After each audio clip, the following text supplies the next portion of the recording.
Եվ եթե ես տեսնում եմ, որ ներկայիս քաղաքական իշխանությունները քաղաքական պարկեշտություն եւ հետահայացություն եւ հայ ժողովրդի նկատմամբ պատասխանատվության գիտակցման խնդիր ունեն,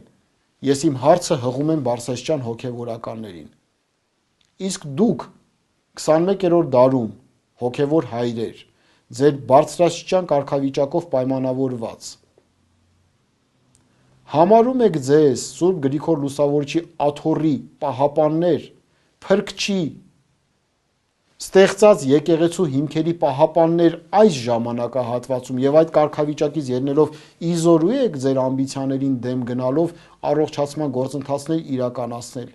նոր վեհափառ հայրապետ ընտրել, որը կասկած, երկիմաստություն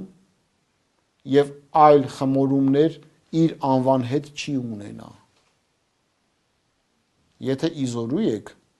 իշխանությունների իրականացրած հարձակումը անտեղի կլինի եւ կկասեցվի։ Եթե ոչ,